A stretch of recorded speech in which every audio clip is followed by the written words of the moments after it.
Did you know that a flea can jump over 200 times its body length?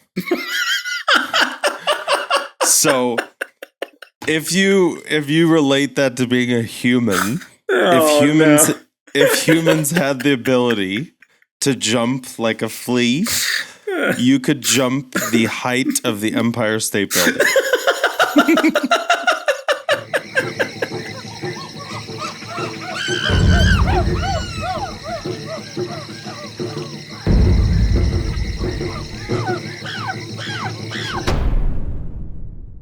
There are 12 bottles of wine in a case of wine.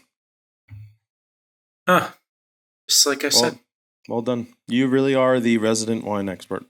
You know, as my brother would say, I'm not great at anything, but god damn am I good at everything. Now, the real question is, would your brother say that about you or about himself? About himself, yeah, for sure. Okay. He usually, my favorite is, so he'll do it. What generally will happen is he'll cook the same meal that he's cooked a million times in a row for the kids because it's all they ever eat. Mm-hmm. And then inevitably one of the kids, and now everyone's kind of in on it because we all like that he does it. And my sister-in-law always shudders at the thought of this happening because he just does it all the time. And it just becomes one of those things. It's like, oh, here we fucking go. I'm not great at anything. She'll mock him. But it used to just be one of the kids would go Dad, you really nailed the carrots today. And he would do one of those, you could tell when he's doing it, he's like, you know where everybody? You're like, God damn. And you're like, all right, man. So then lately, I've been getting all the kids fired up. So we'd be sitting there, and if we hadn't heard it in a day or two, I'll be sitting there and I'll be like, yo, Pete, shout out to Pete, lovely 10-year-old niece. And Pete so I'll is a niece. Pete's a niece, yeah. So when she was younger, her older brother, Braden, couldn't pronounce her name. So he would call her Peyton. Her name is Peyton. He would call her Peyton. And then she became Pete. Then Pete was hell on wheels when she was a kid. And so she was just a little tank running around. So then we called her Pete the Tank for the longest time. And then eventually it just got shortened to Pete. And now it's weird. It's almost weird for me to say Peyton. And it only really happens when she's in trouble. But Pete is her name. So, but no, I mean, now she goes by Pete. I'll call her Peter Pan. I'll call her Panda Bear because it's sometimes Peter Pan, then it's Peter Panda, Panda Bear, and then we got funny how nicknames evolve like that, where you think about calling her Panda Bear and you're like, for what? Sure, it makes no sense. Well, that's the thing. So eventually we'll get to a place where I'll be dead and buried, and she'll be talking to some 40-year-old guy she's married to that doesn't appreciate her because she's way cooler than he is because we've trained her that way, and he'll be like, why does people call you Panda Bear? And she'll be like, I don't know, dude. My uncle used to call me that, and he was fucking way cooler than you, actually. And he'll be like, yeah, I bet he was. I'm gonna spin the narrative because if Pete's that cool, there's no way she marries a guy that sounds like that. I hope she doesn't, mini dude. Jason. Oh my god, dude! If she married someone anywhere close to as cool as me, we would all be super stoked.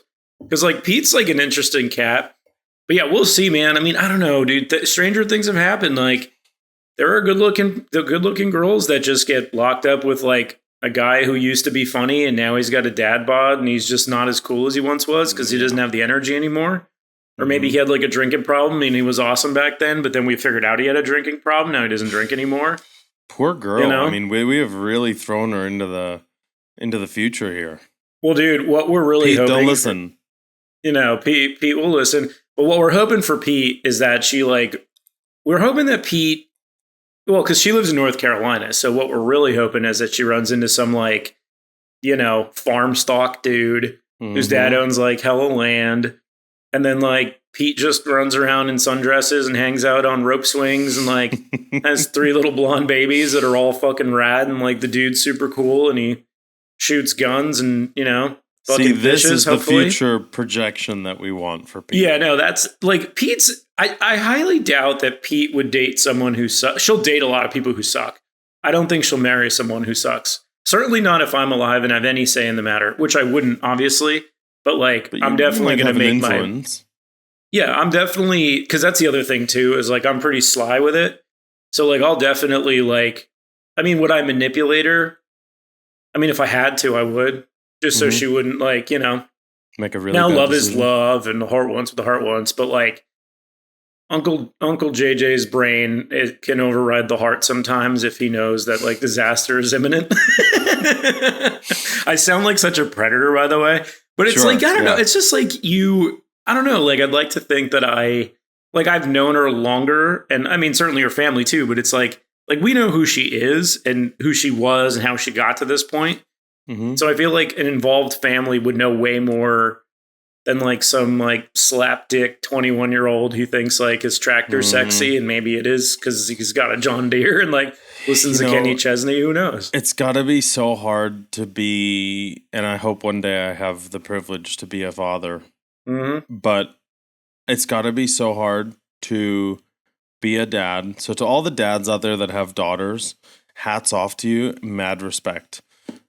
Because if I think about my baby little girl going into the world, and then I think about what most guys were like when we were 18 to 23, No, like you're not coming within 10 feet of my daughter.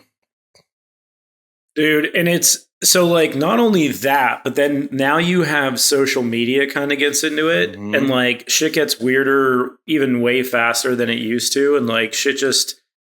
I mean, things accelerate over time, and it's just like what's interesting about it, and then certainly into the show. Maybe this will be part of. We'll spin it into part of Grateful. Sure. It's going to be part of Grateful now. So now that we could officially throw it into the show, I was originally going to be grateful. Well, I am still grateful for my birthday falling sometimes on Masters days and on Masters Sundays, which is just fucking elite, by the way. So happy birthday to me. But like having a birthday in April is great because you have like March Madness, you got this, baseball's in full swing, unintended. So like, dude, shit's just awesome. But anyway, I'm also grateful for the three little kiddos. I mean, my family in general, but like, so Braden, Peyton, Evelyn, they're so fucking rad, dude. And it's like you hang out with them, like we FaceTime each other. Like I was talking to my brother the other day, Ev, the baby, took the phone and was like running outside. And she's like, "You want to see me build a sandcastle?" I'm like, "Hell yeah, I want to see you build a sandcastle." "Do you want to see me like pick blades of grass?" "Fuck yeah, I want to see that." I didn't say fuck. I mean, I would because like whatever. Sure. I mean, she's gonna hear it at some point. Just a word. Yeah. But she's like, "Yo," and I left my raccoon there, so I have this like stuffed raccoon. Longer story, but it was part of like the old YouTube channel. And she's like, "Oh, Dad, I gotta show JJ like where my raccoon is." And so she like goes up and like takes the phone, and it's literally just like sitting under her bed somewhere. And she's like, "Look at it." And I'm like, "Oh my God, dude. Like, what? It's under the bed. He's under the bed." And she's like, "Yeah."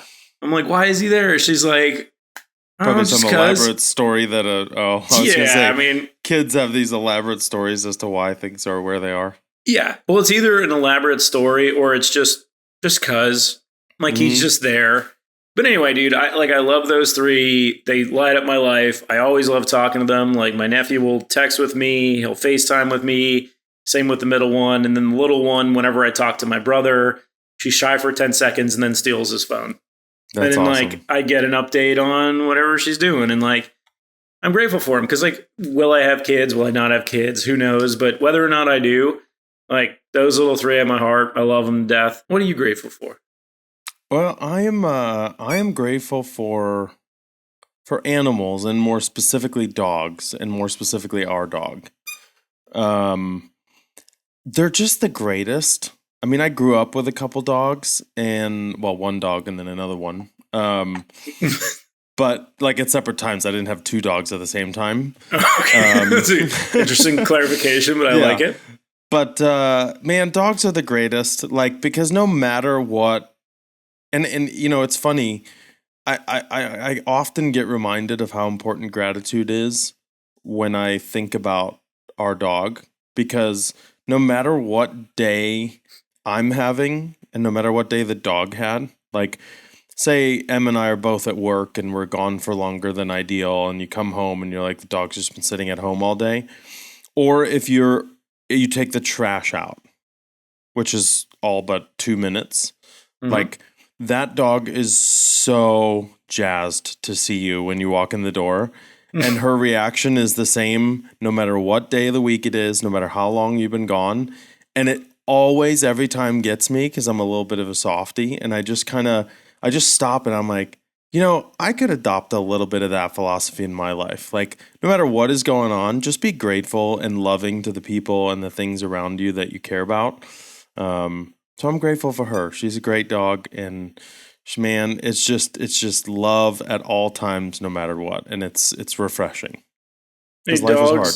Yeah, dude, dogs are great, man. Because like more so than any other animal, and like cats can be cool too, but dogs. Like even me, like when I show up to my brother's place, so again, like I see them, I don't know, maybe twice a year, sometimes 3 times a year if I'm lucky. Mm-hmm. And dude, like their dogs are all about me. Like, and even like my buddy Ryan, like his dog, like Ryan will be like, "Where's Jason?"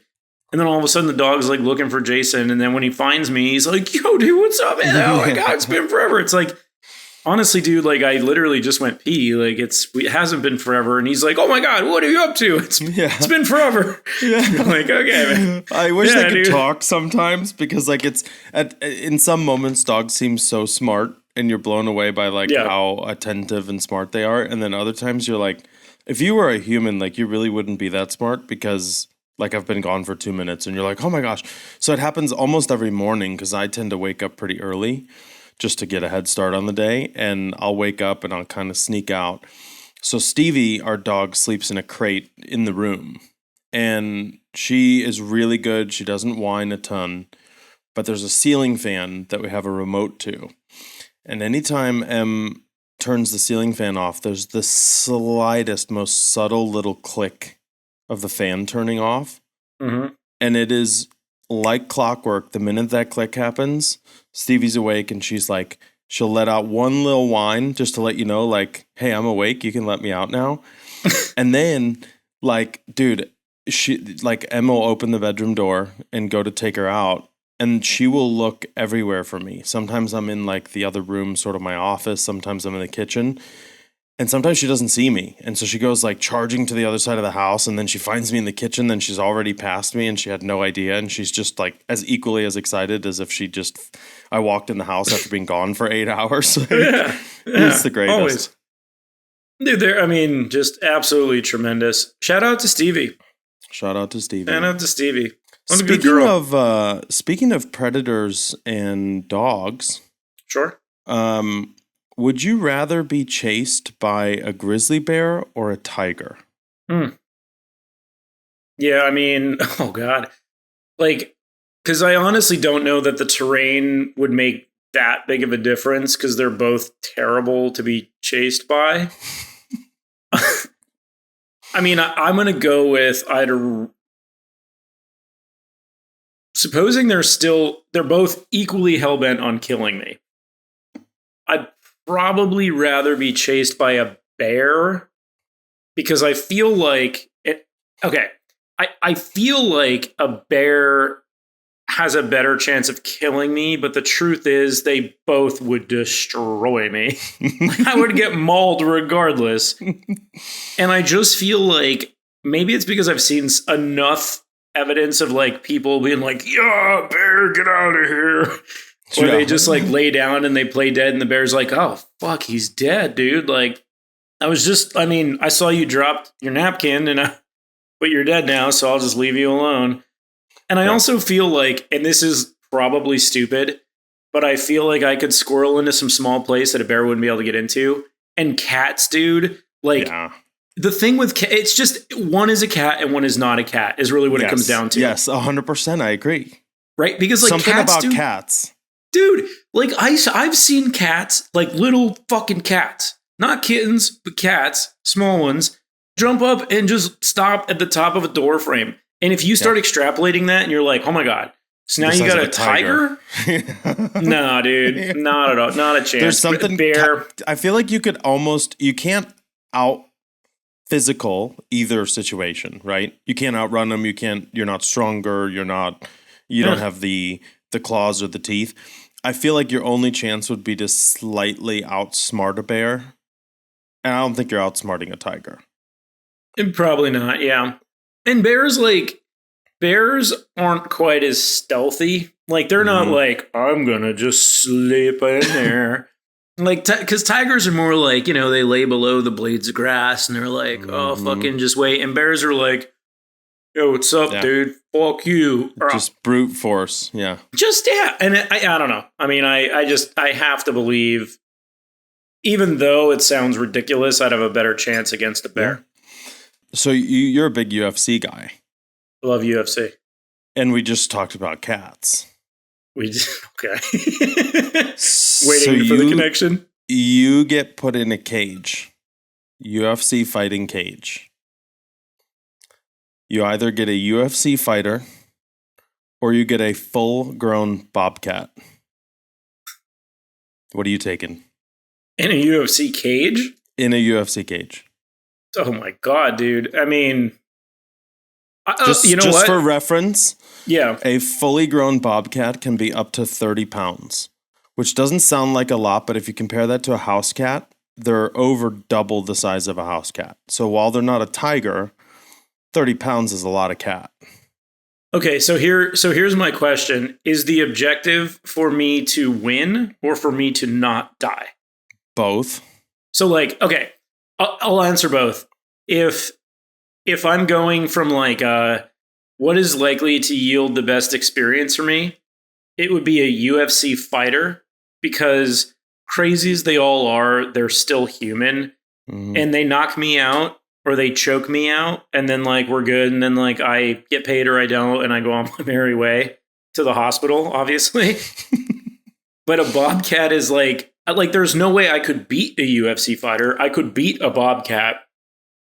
But I also think that my chances of survival go down a lot if I don't beat the bobcat. Because, like, I don't know. Like, it's not like he's just going to stop at any point. Like, it's me or fucking him to the death, probably. And then it's also, like, I don't really want to kill a bobcat. But if I had to, yeah, dude, I would rather be in there with a UFC fighter. But, I mean, both would be terrible. I'd have a better chance of beating the bobcat. And I'd have a better chance of not dying against the UFC fighter. Love it. Do you differ at all in that one? No, I would almost agree, but they're both frightening. Like, the only thing is, like, as scary as cats are, I think the advantage you would have is you're stronger than a bobcat. So while it would hurt like hell, I think if you got a hold of it, you could, minus the claws and the teeth and everything else, like, you could kind of pin it to the ground eventually, whereas like I ain't pinning any UFC fighter to the ground ever. Yeah, and it's also like, I don't know, man. I mean, I'm stronger than a Doberman, but like he's gonna fuck my shit up, dude. Like, although I don't know how big bobcats are, but any cat, man, like unless it's a small little house cat guy, like I just don't want that in my life. Okay, so along the lines of animals, would you rather style? Would you rather turn into a werewolf every full moon, or would you rather turn into a golden retriever every other Saturday? How often do full moons happen? Once a month, roughly. A werewolf once a month, yeah. Or a golden retriever every Saturday? Every other Saturday. Every other Saturday? Yeah. God. I would have to go once a month. I would go werewolf, I think. Okay. Well, so I don't know that I disagree with you, but so to counter maybe a little bit. So like the werewolf is like, you're not some lovable creature anymore. You're going to wake up the next day naked, not knowing what the fuck happened. But like, eventually you're like, oh, okay, I'm naked and bloody again. I was a werewolf. Yeah. But like, and also like, you would almost be one of those, like a child predator moves into a neighborhood and it's like, everyone knows that he lives there now. I guess he's just a dude. I don't know why he couldn't be female, but he probably would be a dude. So, like, child predator moves in, everyone knows where he lives, and, like, everyone's like, oh, that's the fucking werewolf. And then anytime anything goes missing in the neighborhood, it's always you. No matter what. Like, it doesn't even matter if you didn't do it. Like, oh, my bike was stolen. Was fucking him. Oh, you didn't pay your taxes. Werewolf. Mm-hmm. Versus the dog, you're just a lovable golden retriever. Yeah, and now you're hanging out with Stevie on Stevie's level twice a month. Yeah, actually, that's a great point. I've always wondered what it would be like to be a dog, but every other Saturday is aggressive. I mean, Saturday's a great golf day too. So like now I'm giving up 2 Saturdays a month because I got to be a dog. Yeah. Like, but then the unpredictability of when the full moon hits, and like, and then all the terror you would create I mean, if I could be like a tame werewolf, but I guess that's like doesn't work like that. No, it would be like, maybe you wouldn't totally fuck shit up, but like you'd be full werewolf. But I mean, it's only for a night. So whatever trouble you can get into that night. Now you have to imagine your neighbors would know, right? So like now all of a sudden, and you probably at that point are moving to like, you're probably taking monthly trips to like Montana. So you can just like werewolf it up like a werewolf. Yeah. God. Dude, what's funny is like, I actually thought you were going to go golden retriever and I was going to have to argue that. And I had way more data I had way more material to combat that than I did the other way because I didn't think you were going werewolf. Yeah, I think I would still go werewolf once a month and just let it out. Just let loose for once a month. Just be a crazy werewolf. Yeah, and like people could get pissed off at you, but you're like, dude, I mean, it's not like I try to become a werewolf. Although you would you definitely would have that argument with like everyone all the time. Like Emily would be like, dude, why the fuck did you? It's like, have you ever been a werewolf, Em? Like, you don't know what it's like. Like, you'd literally get into that conversation. That would be annoying. But then, like, I don't. I'm sticking with it. I'm going werewolf. I mean, neither would be sweet. Do you have any others? Any other would you rather's? I have a buddy. I am littered with animals. Dude, this episode. Get in there. So, would you rather climb a tree like a squirrel, so you'd be able to climb like a squirrel? Yep. Or swim like a dolphin? So the only thing I'm not a squirrel or a dolphin, but I could just climb like one or swim like the other? You are a human being, just the exact same way you are. But when you see a tree, you can jump up and scale it like a squirrel. Or when you see water, you can jump in and swim like a dolphin. Oh, man. Okay, so like, here's like, so now we're going to get into one of my fears.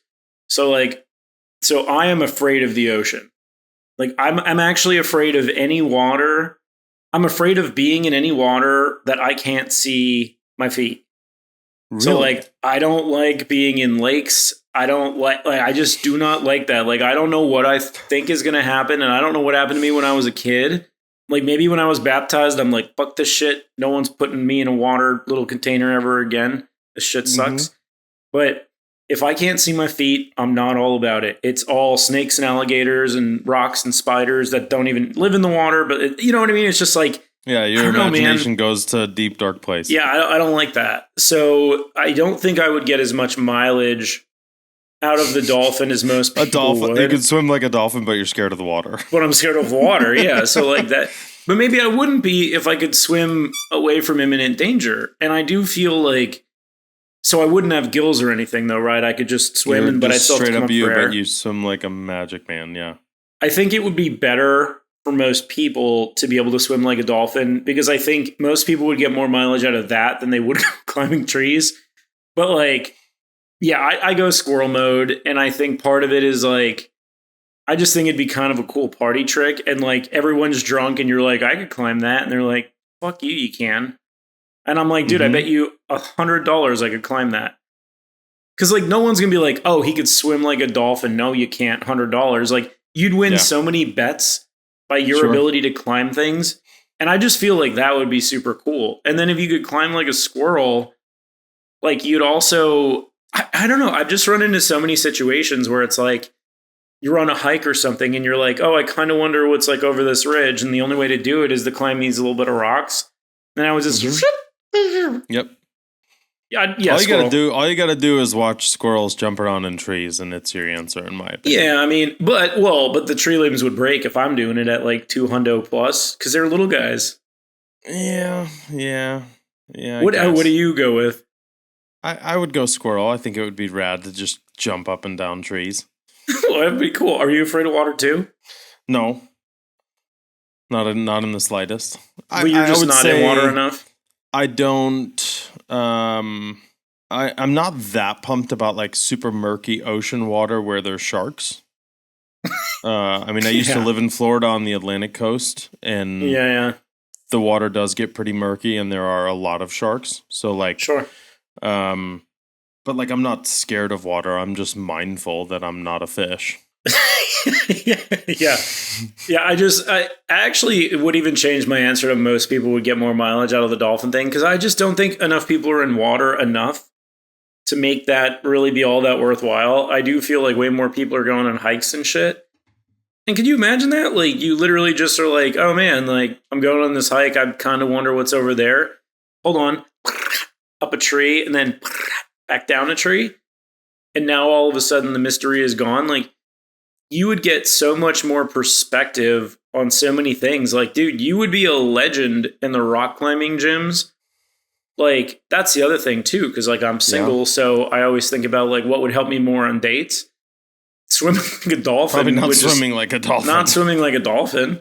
But like definitely, although, because now we're talking like Olympics. I mean, now I'm like gold medalist out the wazoo.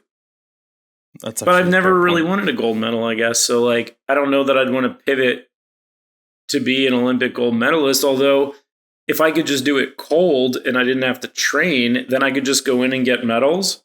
Yep. That'd be kind of cool. Actually, that's a good point. I didn't think about competitive swimming. Yeah, you'd win every race. You'd smash people. Yeah. Like, it would just be no, like, it would be game over. You'd be banned at some point. Probably. I mean, the thing is, though, like, would you be able to freestyle? Like, would you just be able to swim as fast as them? Or you had to, like, like you engage dolphin mode. Turn into a mermaid. You know what I mean? Because because you have to do specific strokes in the pool. So, like, I don't know if you could freestyle if you got the dolphin going on. Dolphins do not freestyle. They don't. Your tail propelled. Okay. So you have more animal stuff? Oh, littered. Buddy, we're on an animal safari. I was thankful for Stevie, and I went down the animal road today. Okay, well, so let's stick to the animal ones because I have ones that are totally not animal related at all. Well, you don't have to. I mean, we can just fire them off. Yeah, well, let's go back and forth then. How many showers would someone need to take in a day for you to think that something was wrong with them? 6 or more. 6? Yeah. Walk me through that. Like, why? Okay, so like go from like I would imagine. Yeah, walk me through it. So like, is there a certain number that like doesn't even hit your radar, and then like at 3 or 4, you're like 3, 4 doesn't really hit my radar. Like, because I do enjoy showering. As a product of, I mean, I'm guaranteed to shower when I wake up. I take ice cold showers in the morning. I take a super hot shower before I go to bed. And then at some point, like, I mean, if I take a cold shower and then I were to go like work out or something or be outside or, whatever, I might take a shower after that to be clean for the rest of the day. So like 3 to me is within reason. 4 is like, okay, it's a little odd. 5 is like, what are you really doing? 6 is like, you have a problem. Anything over 6 is you need to see a therapist. That's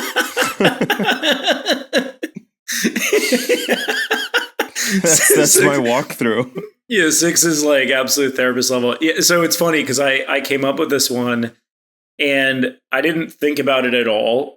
And maybe it's just like your answer is the right answer, but I can't really disagree with anything you just said. Like, I would think about it this too. If the average person sleeps in a perfect world, I love 8 hours, right? So Sure. let's just say someone sleeps for 8 hours. They're awake for 16, right? So like 6 showers, like you're showering less than once every 3 hours. It's like once every 2.5. Yeah. Well, Right? yeah, you're saying more than every 3 hours. More than, sorry, yeah. So Yeah. like, I mean, what? Like, what are you doing? You know, like, But would what they were doing change it for you? Like, let's say M just had a super busy day and it's like, she gets up in the morning and she showers. And then she goes and she works at the local food bank and she comes back after 2 hours and she showers. And then she goes to the gym and she showers. And then you guys did it all for the Nookie Limp Bizkit's showers. And then, you're, cooking fish and she's peeling all the potatoes and is sweating, showers. And then... See, so that's 5, and that's like a super... See, so 5's somewhat okay. But if you throw an extra one in there, now, and say then at the end of the day she showered before bed, that would be 6. Okay, that's a really crazy day, I guess, right? And that's like the threshold. One more, you're out. That's a problem. One more, you're done. Like, one more, it's like... When we get to 7, like, dude, we got to have a sit down. Yeah, 7 would be preposterous. 6, I think, is where you start getting worried. 7 is preposterous. All right, another question along those same lines. Yeah. And now, this is going to be interesting for you because you live in the Chicago area. So there's your Chicago deep dish. It's better than every other pizza. But we're talking about just like, Dave Portnoy, pizza reviews, a regular slice of pizza, like a healthy slice, not like, Papa John's when they're smaller but fatter, but like a just normal slice of pizza. How many slices would someone need to eat to impress you? Regular slice, we're not talking like big New York style?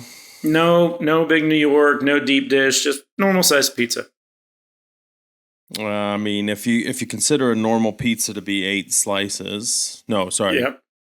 Yeah. 4, 8 slices seems 6, 8, reasonable. 10. 8 to 10, yeah. Because you cut it in quarters and then you cut it again, right? Yeah. 1, 2, 3, 4. It would be 8. Right? Okay, yeah. I mean, usually 8, I think, 1, 2, is like 3, the number. 8. If it's a normal sized pizza, I would say to like really impress me. Yeah. I mean, you'd have to do more than I can do, and I can put them down. How many do you eat? You don't get to look like this by looking at pizza, Well, you look very thin because we could only see you from like your shoulders up, and you like really talk hard. I am thin. You look great. Thank you.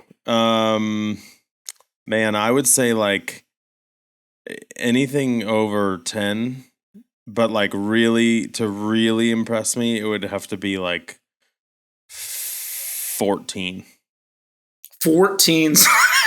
Yeah. Like 4. Because like I think so like 8 is a pizza, and like I've put down a pizza.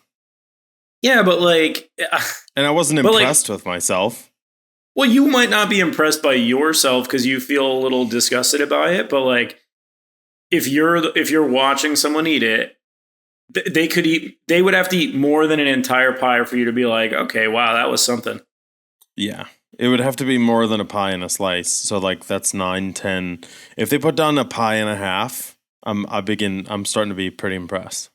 Okay. So then a follow-up question to that is, at what point does that ever turn into worry for you, or do you just get more impressed with more slices?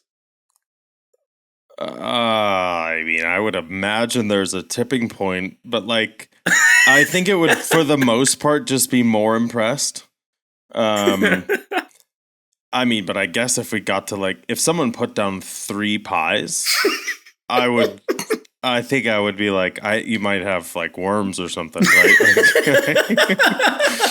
and here's why I say that. Like 3 pies though is the limit for that. Yeah, I think so. I had a couple really good buddies who were D1 swimmers. Yeah, and I don't know if you know any like hardcore swimmers, but like when those guys were in season and they could like mow down whatever they want, like, okay, so my buddy Brian he swam D1 college, and he would put down 2 fully stacked Chipotle burritos and not even blink an eye. like I mean, he would literally so his go-to order in season, he would go to Chipotle, he would order 2 full burritos, not bowls, like the tortilla and everything, right? He would eat one at the Chipotle, and then he would walk home. As soon as he got home, he would eat the second one, and it was like 10 minutes from the Chipotle.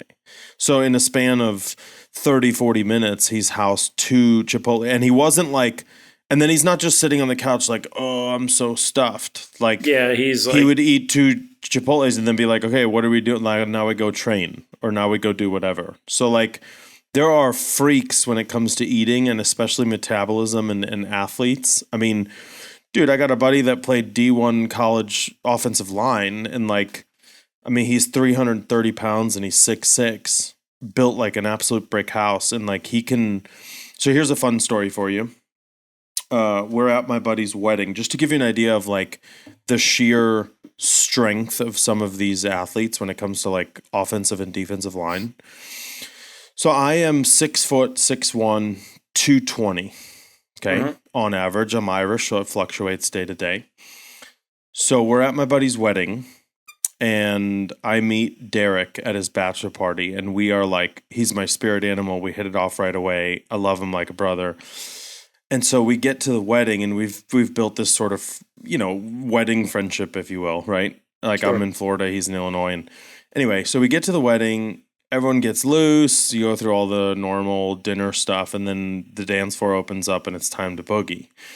Cocktails are flowing, and we're dancing on the dance floor. And this dude comes up behind me on the dance floor. And I'm not kidding you, he picks me up like this, like a tray of drinks. His hand is so big that he picks me up like on my ass, but like non-invasive at all. Like his hand, both my ass cheeks fit in the palm of his hand. He scoops me up. Now this wasn't planned, so it's not like I like assumed the position and I was ready to be like you're like up distributing weight correctly.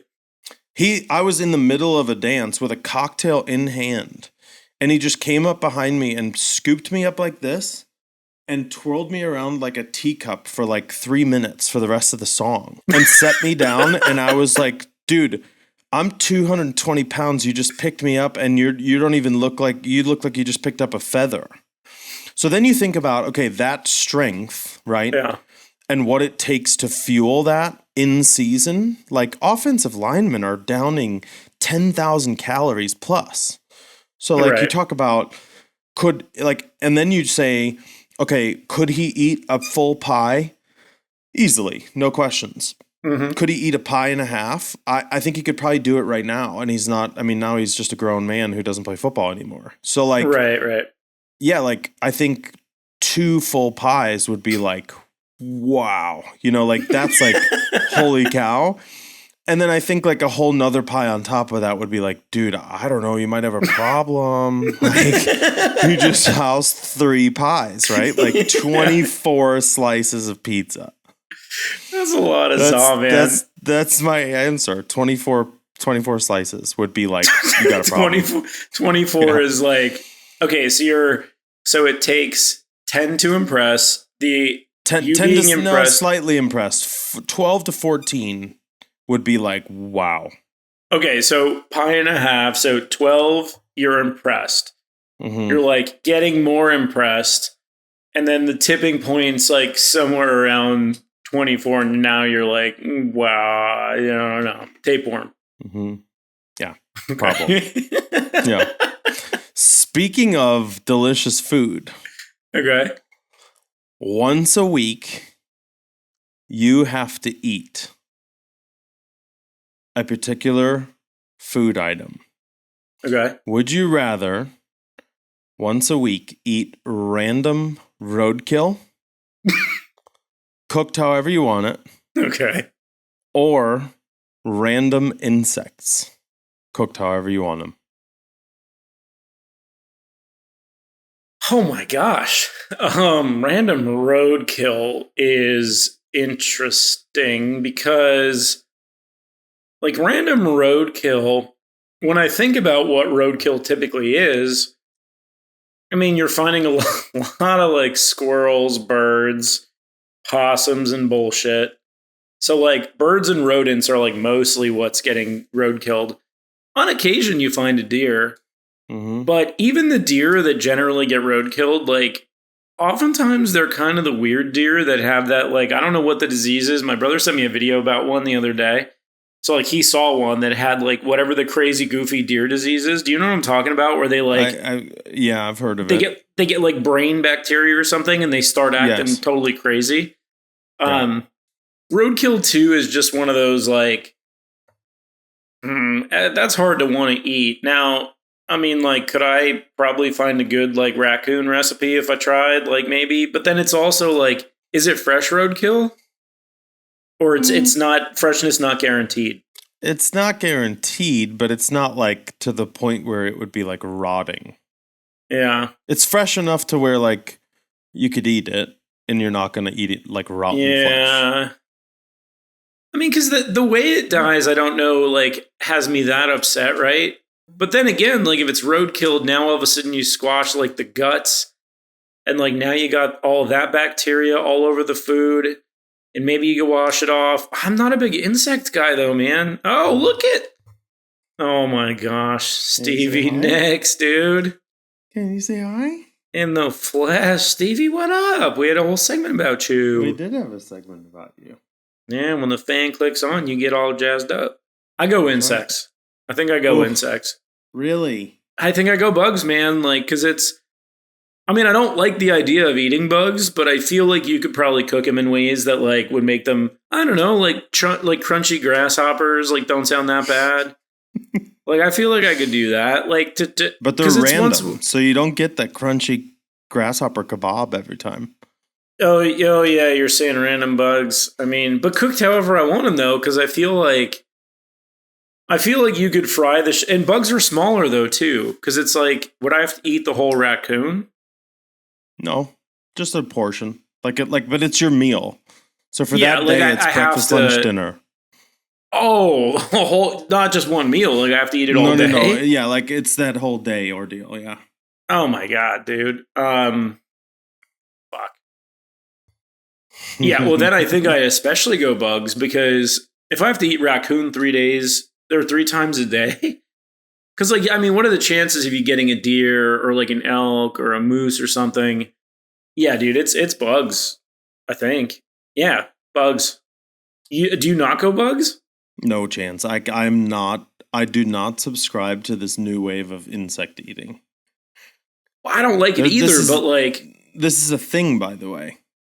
But I understand that. But the thing is, like, you don't get to pick, like, the roadkill, dude. Like, roadkill is like you're probably eating possum some weeks. But you're eating possum like half the year. Yeah, I'm totally good with eating any animal on the side of the road, like mammal wise, more so than I am insect. Oh my god, no way! I don't dude. like. I mean, I had a buddy used to eat these cricket protein bars. Mm-hmm.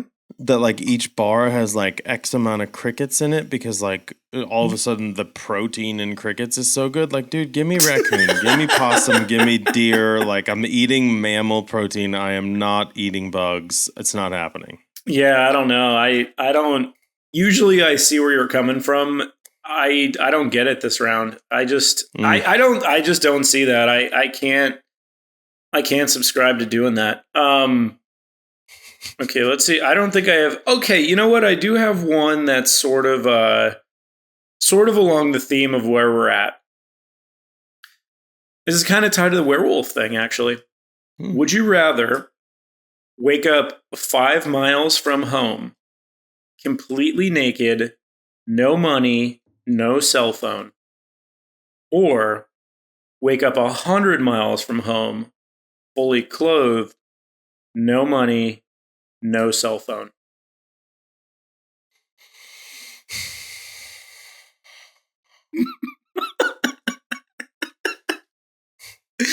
And I've thought about this one a lot. I would take 100 miles probably because I feel like I could walk into any establishment and just get help versus like 5 miles is close enough where like I'm not necessarily going to be like, hey, I'm naked. Can you help me get home? Like I would just try to scamper through the woods and get home. Like, the problem is I don't like, do you know where you are? No. Yeah. But I mean, Then 5 miles from home, you could figure that out a lot quicker than you could 100 miles. Sure, but it's not like you're walking up to an intersection and being like, I mean, you would get pulled over so quick if you were running down the street naked. And then that would be my drawback is like, I have no qualms running through the woods naked, but like, I feel like that would just be grounds for being arrested, which would be not that sweet. Like, what'd you get arrested for? Indecent exposure on a Saturday because I was in the middle of the woods, like naked, no identity, no phone. Like, I would take clothed and then just be like, hey, help me get home. Like, lost everything, don't know what happened. You know, it's probably happened to me before, quite honestly. Maybe not 100 miles from home, but I've definitely come to in places where I didn't understand how I got there and where all my belongings were. Yeah. So this one, dude, I was actually, so I made this one off of one that I saw, and the one that I saw was way too easy to answer. So I tried getting the like cell phone, money, clothed, not clothed, and the mileage right. So for me, 100 miles is kind of the tipping point because 100 miles, dude, is really fucking far. Because like at first I started 10 miles and I was like, dude, I mean, 10 miles, like I go walk 10 miles. Like, yeah. And then I was like, what would be a shitty distance from a loved one to have to come get me? Because that's the other thing is like, I mean, dude, like, are you hitched? Like, what do you do? So like, run me through the scenario. You wake up 100 miles away from home, no money, no cell phone. What do you do? I kind of get my bearings about me as to where I am. So I find like the closest road intersection, figure out where I am, and then that's not going to help you. Well, it does, because then I know kind of ballpark where I am. And then I would find an establishment with humans and be like, hey, do you mind if I borrow your phone? I need to call someone. Can you call someone for me? And I would call someone and get a ride. And like they're gonna like, who would you call though? Is that like a mom call? I would call Emily or my mom or any family, any close friend. Would you rather call who is your call though? Like if that happens, or is it your mom? Is it Emily? I'd call Emily. I'd call Emily. Yeah. Yeah. And you're just like, hey. Yeah. Woke up naked in the woods, or not naked. I woke up clothed in the woods. Don't know what happened, but I just need you to pick me up and we can talk about it later. Because I know, like, the beauty of a relationship so like that is like I would do it without any questions. So like, and I know she would too. I mean, I'm sure there would be a long conversation as to like what happened, right? But like, yeah, I mean, the naked thing is tough because like you're entering in. Like you could be arrested, and now you're naked in jail. Like that's not that sweet, you know. I mean, here's the other thing. If I'm clothed and I walk up to someone for help, they might be willing to help me. If I walk up to someone naked, like everyone's gonna run away from you or like jump in their car and be like, no, get away from me. So I hear that, but here's kind of my thinking on the why sometimes I might lean the 5 mile route is that the 100 miles, you're for sure going to have to explain it to whomever helps you out. Mm-hmm. And the odds of you being just helped by people that are there and you're like, hey, I'm a nice guy, I just need a ride 100 miles. Because like no one's just going to give you a ride 100 miles. You can't really get a Lyft or an Uber. I mean, I guess presumably you could get a cab and then when you get home you pay them. But like, dude, that cab is going to be hundreds of dollars, presumably, because like it's, sure. So now 5 miles from home, naked sucks. I've thought about the cops. That definitely sucks.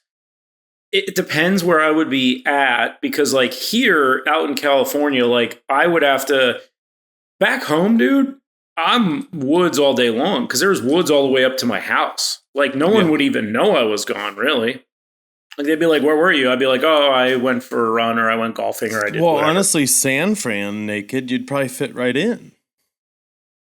That's actually not a bad point, because I could, if it was truly San Francisco though, because I live out in Walnut Creek and it's a different vibe out here. So like there's just, I mean, the closest woods, like there is so much in between the exit of the closest woods to where I'm at, where I'd have to be walking by like malls and shopping centers and like Chick-fil-A. Yeah. Like that would just be that wouldn't be great. And like there's no way. Here's the problem with the naked scenario. There's no way to talk your way out of that. You're like, hey, I know this looks weird. Like I'm a totally normal dude. Like trying to explain to someone that you're a normal dude, but you're naked 5 miles from home without anything on you is like, there's just no, I mean, there's no explanation in the world that gets you through any interaction. Yeah. So I mean, if I'm naked 5 miles from home, I'm not asking for help. I'm just booking it home. Whereas 100 miles, I'm like, yeah, hey, like kind of in a weird spot here. Can you just at least make a phone call for me, you know? Or like, problem is nowadays, I don't know anyone's number off the top of my head. Well, so I thought about that too, is like, and so you have like girlfriend parents close to you, like I don't. Mm-hmm. So like I wouldn't have anyone to call. So like I would have to hope that some sort of hitchhike situation would get me out of it. And if it was a weekend, I mean, I'm sure I could like maybe smooth talk my way close enough, because like I hang out in a bar and the bartender's like, "Hey, do you want anything?" I'm like, "Honestly, dude, like it's just been a weird fucking couple of days." Because, dude, I was in, I'll actually give you a story. So I was on a trip and I was supposed to rent a car. And the problem was when I got to the car rental place, the place that I had booked was an electric vehicle only spot. And the electric vehicles don't really jive with where I was, because I was going home for this little bit of time, because it was a trip where I was going home. And I was like, well, I can't really take an electric vehicle because like there's nowhere to charge it there. So I go to this other place and they're like, all right, well, you know, we can give you a car, but like, you know, it's going to be like $300, $400 like charge on your card. And at the time I'm like, well, I don't have space on any card for that. Like it was just like money was tight and I didn't have the capacity to like do that. And so I was like, well, yeah, that's not going to, because it was like a hold plus like renting the car. And I was like, well, I don't have like an extra $600, $700. So the lady at the counter was like, where are you going, man? And I'm like, I mean, I'm going to like fucking Sheboygan over here. And she's like, all right, well, I mean, how much would you pay me to give you a ride there? And I was like, I mean, honestly, like I would... Which is, okay, so she gave me a ride, but let me tell you a better story. So I went to Savannah, Georgia for a wedding. And I'm going to look this up actually, because this is maybe one of the crazier stories I have as a human being. So I was in Savannah, Georgia for a wedding.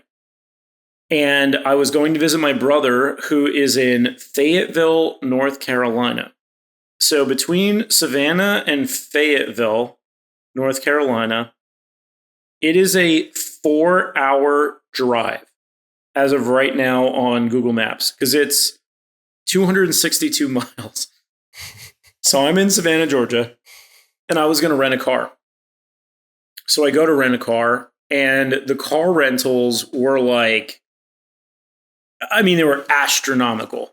And when I looked at like Lyft and Uber, because like even though no one's going to take me there, they're like, oh, that's a $300 trip or whatever it was. Mm-hmm. So I was like, okay. But the car rentals were all like literally like $1,000, because I wasn't going to drive it back. I was driving it one way. So the car rental was like literally 3 to 4 times what a Lyft or Uber would be. So I was like, dude, this is so fucked. So I start calling Lyfts and Ubers. And before I allow anyone to take me, I'm like, hey, just so you know, like, because like the problem is sometimes people actually check and see what the route is. And sometimes they don't because they're like, oh, there's obviously no idiot that's going to have me drive 500 fucking miles. But like, I was that guy that day. It was, 260 miles, but that's still like, dude, 260 fucking miles. So like, I pull up and like 2 people just straight up cancel. 1 person comes, I tell them the story, they leave, whatever. Then this lady finally rolls up and I'm like, hey, here's the situation. And she's like, you're going where? And I'm like, Fayetteville, North Carolina. And she's like, dude, that's like hours away. I'm like, it's 4 hours away. And she goes, well, how much is like the Uber fare? And I was like, on the app, it was like, I don't know, $300. And she's like, oh my God, dude. Cause like, if I did that, I'd probably only get like 100, 150. And I was like, well, I'll tell you what, I feel bad for even asking, but like, if you're down, I'll give you the full fare and I'll buy us Mickey D's. And she looked at me and I looked at her and she's like, so like $300 and Mickey D's. And I'm like, yeah. Because like, you got to do the round trip. And dude, I'm not trying to like slip a fast one here. Yeah. Or pull a fast one. I'm like, you have to round trip. Like, just so like, because maybe you're just thinking of obviously you're thinking about both, but like, I just want to be clear. Like, you have to do this round trip. She's like, bet, dude. Yeah. So now we go to her. So now, dude, check this out. So I'm in Savannah, Georgia. I don't know shit about this place. And I'm hanging out with this lady that I just met. That's like a Lyft or Uber driver who now turns her Lyft and Uber off, which sounds great, but it's also kind of scary because it's like, now we're off the fucking radar. And you're no one knows. In the middle of nowhere because that drive is not just through towns. Middle of nowhere, dude. Yeah. So now we're driving through the middle of fucking nowhere. And she's like, hey, do you mind if I stop at my place first? And swear to God, dude, I was like, dude, I'm about to get fucking jumped. Like, but I don't have any other options because like I'm not paying $1,000 to rent a car. Right. And like I just have to fucking trust this lady. So she goes in and like we're in this like fucking like row homeville, and I'm like, oh my God, dude, I'm an idiot. She comes back and she's like, all right, let's go. And I'm like, really? And she's like, yeah, dude, let's fucking go. And I'm like, all right. So like, let's roll up to a gas station. Let's go get some supplies. So we go to the gas station, go get some supplies. And we're on the road for like half an hour. And we're just like shooting the shit, dude. She was honestly one of the coolest fucking ladies ever. And she's like, yo, you smoke? And I'm like, no, I do. And she's like, you smoke blunts? I'm like, bitch, I do. I just so happen to love me a nice little blunt. So me and this lady that I just met, some like Uber driver, drove me to my brother's house from Savannah, Georgia, God. like 4-hour car ride. And we are just like smoke an entire blunt to the face. Now we're like driving around, get some Mickey D's, like listening to music. She's telling me about like her ex-husband and now this like guy she's dating. Oh my God. We became like, I'll send you a selfie of, it's an Ussie technically. I'll send you an Ussie of her and I after that trip. And then I like that later Venmoed her like more around Christmas or something. Like, when was this? This would have been around Brendan and Catherine's wedding. So this would have been, they got married like right after COVID because they got married during COVID and they had their ceremony. I was actually the officiant in the wedding. I'm a man of the cloth. I don't know if you knew that. Really? Yeah, I'm a man of the cloth now because of that wedding. Wow. This would have been probably 3 years ago. Wow. 2.5, 3 years ago. Dude, it was fucking awesome, dude. There's an app now. I've actually used it, and people thought I was nuts for using it, but you and I are similar where we like people and meeting new people in strange circumstances. Sure. There's an app called Hitch. And it is literally long-distance Ubers for that exact purpose. So they started for like college kids, but like they have a lot of the major cities covered in, I think now like 5 or 6 states maybe. Sure. And like, I think it started in like Texas, going from like I don't know, UT to somewhere else. So it was like an Austin to Houston or something like that. And then they started expanding it. And I've taken hitches from Jacksonville to Tampa and just like packed the luggage and like hopped in a car with a complete stranger and had like a 4-hour drive with like some Uber person. Like, hey, what's up, man? Like, okay, we're going to. The only weird part about it, because I love people, right? So it ends up just being this like 4-hour conversation with this person, and like, but the weird part is, like the first time I did it, I was like, well, I guess like I just. So if I got to stop to pee, just like tell the guy, and so like we're like 2 hours in the trip, and I'm like, hey, cool if we stop sometime and take a leak, But honestly, I did it like 3 or 4 times, and every single time was fantastic. The one time was a little weird because the lady's like picks me up, and then she goes, hey, we're actually taking a weekend trip. And I'm like, okay. She's like, would you mind if I pick up my husband and like throw some luggage in the trunk? And I was like, I guess, yeah. So like, as we're leaving town, we like swing by our house, pick up her husband. He hops in, and I'm like, "Hey, what's going on?" And like, I literally just sat in the back seat for like 4 hours and got a ride across the state of Florida. Dude, it's pretty bizarre. Dude, that honestly sounds fantastic. Because like, dude, me and this chick, like, it's one of those things that by the end of the ride, I knew her better than I know most of my friends now. Yeah, yeah, because you're like especially if you're two like-minded people and you're willing to just converse. Dude, like there was a moment on our trip where like I legitimately thought that me and this lady were going to like pull over and bang. Like they're like legitimately, because she was like, yeah, I'm like dating this guy, but you're kind of cute. And I was like, I mean, we just did kind of smoke a blunt together, and like we ate some Mickey D's together. Like we're kind of a thing now. You know what I mean? For those listening who don't know Jason, that's probably 100% what he said. Dude, honestly, yeah, like it was very close to that. And it's like kind of a joke, but kind of not a joke at the same time. So I have another one for you, a fun one, and then you got more animals? Yeah, a couple more. Would you rather that your phone, any phone you buy from now until when you die, only charges to 25% maximum, or every car you own or drive can only be fueled to a quarter of a tank? That's really annoying. That's really annoying because I have a rule where I don't let my car get below a quarter tank. Oh, really?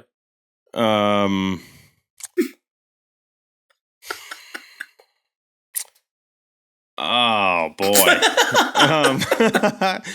I think this one I made up on my own, by the way. Most of these are like Jason specials. Yeah, me too. I think I would have to go.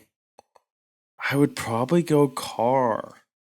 But that's with the caveat that my phone is like 4 years old, and so like I feel like it just, even if I charge it to 100%, I like look down an hour later and it's at 25% anyway. Yeah, it just doesn't hold a charge. Constantly looking for a charger.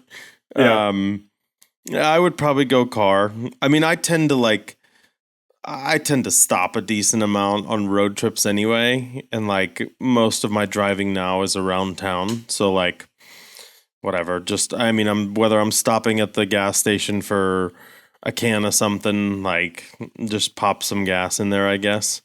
The phone thing would be annoying, especially for me at work, because a lot of times I'm working and teaching for like 4 or 5 hours at a time. So like, yeah, neither's that great. I'd probably go car. So I did put a lot of thought into this one, and this is primarily because I own a lot of power banks. Mm-hmm. So I would go phone, because like to me, a quarter of a tank on a car is like, dude, you get stuck in traffic you didn't expect. Now, granted, you're hyper vigilant about fueling up, but it's like, there are going to be a lot of times, dude, where you're going to have to fuel up at like some fucking $5.75 places just because, like, whatever. And you're just fueling up a lot more. That's a good point. It would be really expensive. It would, dude. Gas randomly all the time. Yeah, and then because you could use power banks for your phone, and that would be annoying because now instead of just charging your phone every night, you have to charge your phone and like 3 power banks to get you through the day. But it would also, you did something on our last podcast that was very sneaky, a little snake on me, and it was a question about would you rather your skin changed to reflect your mood, like the color of your skin changed, or you had tattoos that reflected what you did yesterday? And you said that the tattoos would help you live right. And I thought about that with this week's, and I was like, if my phone didn't hold that big of a charge, it would literally just be a phone for me then, right? So that's a great point. Yeah. I take my answer back. I would take phone. Fuck the phone. Don't even need it. I want to get rid of mine anyway. Don't even need it, dude. It's like I want a flip phone and a walkie-talkie. Dude, like a badass walkie-talkie. I want a walkie-talkie that can like go a couple miles. Oh, so then like anyone that's close to me and lives by where I do, I'm just like hop on channel 2 like and we'll just chat on that. Cuz honestly, I'm starting to sound like an old man, and like I love technology and I'm grateful for it because it allows us to do this, but like I hate how intrusive phones have gotten to everyday life. Like, yeah. And so like, yeah, if it was 25%, I'd be like, dude, it's on low battery mode and I only use it for calling people when I need to. So yeah. I would actually, I'd retract my answer. I would go phone. No questions asked. There we go. Well, look at us, dude. This is like our first consensus on one of these in a little while. That's a win. Yeah. Speaking of transportation. Okay. If you could choose any animal as your primary and only mode of transportation, okay, what would you choose? Any animal for my primary and only mode of transportation? Correct. Other than like you could walk, obviously, but like if you're not walking there, you have to take this animal everywhere. Is it any? Do they have to be like living now or of all time? Of all time, but they have to be real. It can't be fictional. Like you're not hopping on a dragon. Right. Yeah. So if I could tame the bitch, I go pterodactyl, baby. I'm just like cruising everywhere. 100%. Where are you landing that? Like you take a pterodactyl to the grocery store. Wherever the fuck he wants to land, dude. He's a pterodactyl. Right. Like who's gonna say shit to my pterodactyl? Not that's you, fair. Not anyone. No, that's I mean, yeah, I would go pterodactyl, living or whatever. If I had to pick living? One, yeah, living, and this is not supposing that like I have a really beefed up like tiger. Like this has to be something that could carry me, right? Mm-hmm. Like I don't see an argument for anything other than horse. Mm-hmm. Like has to be horse, right? Yeah. Or camel. Camel would be cool, dude. But like camel would be sweet. Camel, like if you could get a camel, dude. By the way, did you know that there is evidence that camels used to live in Texas? What? There are camels that came from Texas. I mean, that just totally checks out. Go up, cross that little then it was an ice bridge, but like back when we were Pangeaing this bitch all up, like there's evidence that there were camels in Texas. And that's really? And then they like, migrated and did their little fucking camel shit, and now they hang out in the sand, but like Texas, yeah. Well, camel would be cool. I would take horse just because, which is not like an original answer. Obviously, it's been done before. Yeah, but I had a friend who went to undergrad in Montana at a small school, and she was only, I believe, like a year or two older than me. So like somewhat recent time. I mean, I went to college in 2007 to 2011. She went to school in a small town in Montana, and on the weekends, people would there were like 2 bars in town. They were like saloons, like total Montana style. Mm-hmm. People would take horses to go like, because everyone had a horse from like the local town of Montana, and they would take horses to like town. So like if you went to a bar on a Friday night, there would straight up be like 10 to 20 horses tied up outside, and then people would leave the bar, get on their horse, and go home. How dope is that? Yeah, and also like horse travel is so cool, man. And like Also, you would be so much more intentional with anything you did. Because, like, you know, you got to do that. You got to feed the horse. And now you just have, like, a really big dog, which would be rad, too. And, like, at that point also, like, you know, so this is, like, yeah, I could only travel by animal. Definitely horse. Although I could see an argument for... Because camel would just be, like, you're just a pimp, dude. Like, you roll in on a camel? On a camel. Like, imagine that, dude. Downtown San Francisco. There's Jason and his camel. Just rolling in with a camel. And, like, camels can hold multiple... I guess horses could, too. But, like, you and I could literally just, like, go, like, out to the bar on our fucking camel. And then he's just, like, chilling, like... He's cool with it being hot, so we could... Oh, my God, dude. Yeah, I mean... Whole new meaning to hump day. A whole new meaning. Dude, a camel would just be so badass. All right. I have 2 different questions we can go... Well, actually 3. You know what? Fuck it. Here's one I've been wanting to ask you. We're sending it. If you could see any musician at the peak of their popularity play live, who would it be? I can't believe you asked this because I thought of this question today. Did you really? I did. If I could see any musician at the peak of their career,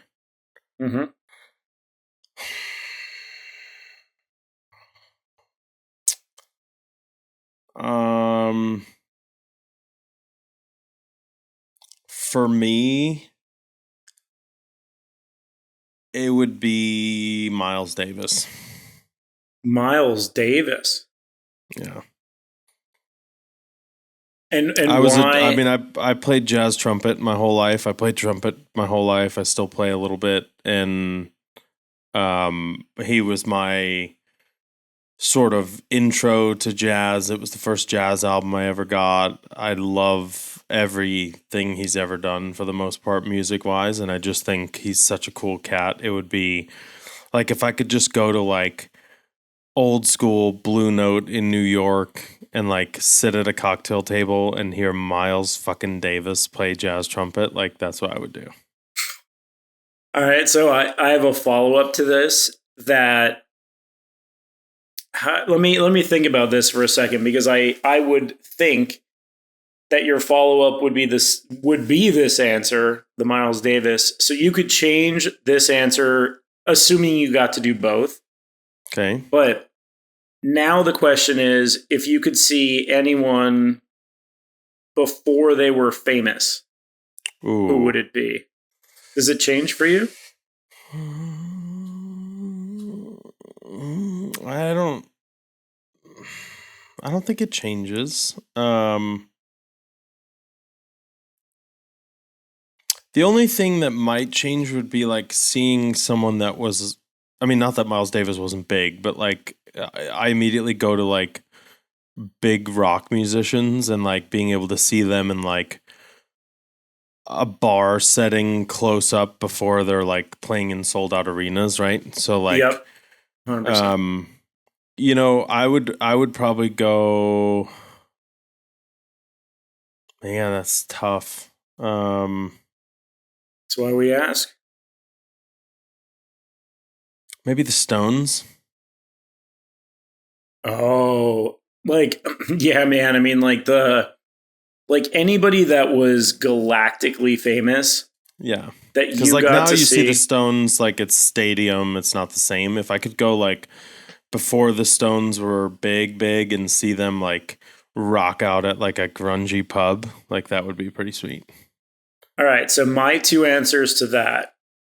And I'm assuming that this was them in and around their peak. I would 100% see Metallica live. Oof. And the one that I keep thinking about, and how I even thought of this question, was I saw a video of them playing in Moscow in 1991 in front of 1 million plus people.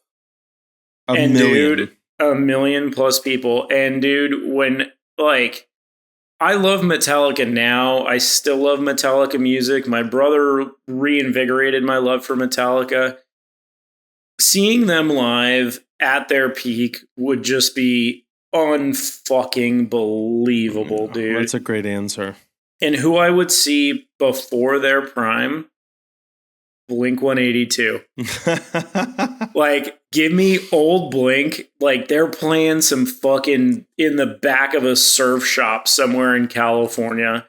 Yeah. And they're just fucking hammering all the small things. And you're one of like 10 people who fucking know about these guys. Like, because then also, like, I guess it changes the question a little bit, because it's like, the question is interesting because if it's like a time travel thing, my answers might change, because if I got to experience it and like I was like one of the first people to ever see Blink 182, like that would be cooler than if I could time travel to just be a ghost or like a fly on the wall, or like another person there, but then I time travel back. Sure. Like, I just feel like if you, although I guess, you know, well, no, because if you time travel back, you already knew about them. So then you just went to see this intimate setting. But if you were there and knew about them before anybody else, like they would just mean so much more to you, I think. Like one of those, like, dude, I knew these guys when they were nobody. Yeah, man. Like the Miles Davis answer is incredible. I did not expect it to go there. But I do, yeah, you are a jazzy fella.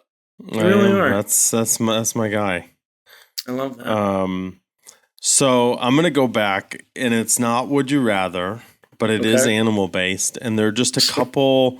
I'm gonna rapid fire these, but they're more fascinating things that I found out this week that when you relate them to being a human, I think are pretty fascinating, right? Yeah. So did you know that a flea can jump over 200 times its body length? So if you relate that to being a human, if humans had the ability to jump like a flea, you could jump the height of the Empire State Building.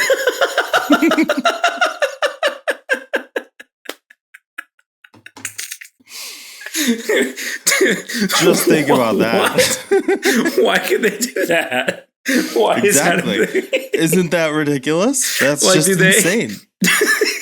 Talk about hops. About hops. You go do a vertical at the combine and you're jumping the Empire State Building. Okay. That's amazing. Here's another one for you. Did you know that some species of tarantulas can live for over 2 years without eating? Okay. This segment, I feel 2 years. How does that work? Like, do they get nutrients from like the water? No clue. Like, what do they do? No clue. I'm not a huge spider guy, so I didn't do a deep dive on it.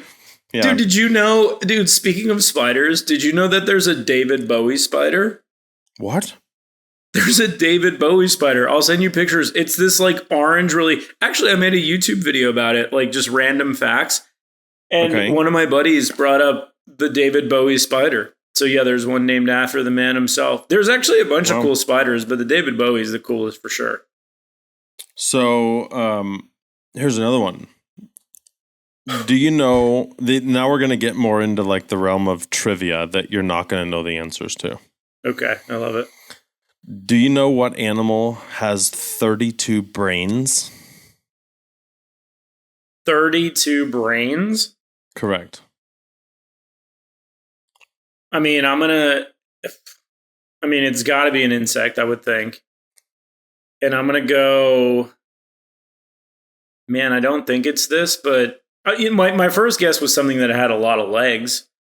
So I'm going to go millipede. Leeches. Leeches? Leeches have 32 brains. And every one of them is like, yo, go suck on that dude's leg. Not that they're any more intelligent, but yeah, 32 brains. How does it, why? Like, what is that all about? Got to do a deep dive one day. Don't know. We have to, dude. I need to know more about that. You've just set the course for my evening. Food for thought. How about let's go another trivia one. Which animal's reproductive organ explodes and then dies after maturing? Wait, what? Which animal's reproductive organ explodes and then dies after maturing? So the animal dies or its reproductive organ dies? Its reproductive organ explodes and then it dies after maturing. Well, isn't there I feel like this has got to be a spider thing because like the one spider eats the other spider after they mate. Oh, that is true. It's not a spider. Very, very essential to life on planet Earth. The honeybee. And there's male bees. Male bees? Their reproductive organs explode? What?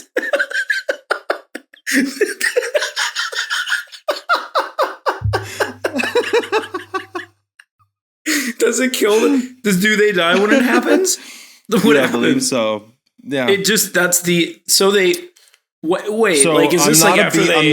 I'm not a bee expert, but I know this about bees. So I know a couple things about bees. There are over 20,000 species of bees on planet Earth. That's crazy. And all the bees have very, very, very specific purposes, right? So you have like the queen bee who literally just like is the queen. So it can does whatever she wants. Yeah, she's the best. Sets up shop. There's worker bees who literally only work to feed the hive, the colony, and do whatever the queen needs. Man. And then there's the male reproductive bees who just like get one shot at it and then boom. So they like, I mean, I guess like, I don't know if you know this, but now another rabbit hole, but it's like, so is it like once they reproduce, it's just they have one bullet in the chamber and then it explodes and then they're done. That's my understanding, yeah. God damn, dude. And the crazy thing about it is like, as a guy, if that happened to us, we would probably still all do it. Yep. Yeah, I mean, you can't not. You'd still do it. Mm-hmm. You'd still do it. We would. I mean, if that was the case, dude, no guy would ever live to like 25. Yeah. I guess bees die young. Mm-hmm. I'll tell you what. Cheers, bees. They help the world go around, and they know. I wonder if they know that that's the case. Like, are they aware of that, or it just happens? I think they just have an instinctual purpose, and it's like, let it out, and then poof. They're like little samurais, dude. It's just like the cause is greater than the unit, and they're just down with the cause. Yep, down with the cause. Fucking bees, man. Bees are incredible. Like, incredible. Like the fact that they're so important to the survival of everything.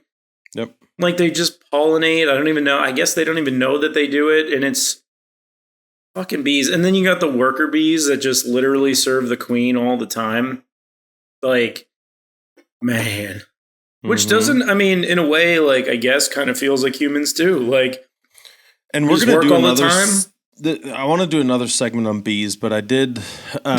There's something interesting about, and I'm going to kind of mess this up, so don't quote me on it. But there's something unique about the queen, where like it's one of these two things, I believe, where if you take the queen out of the colony and put her somewhere else, those bees will spend their entire life trying to find that queen, like no matter what.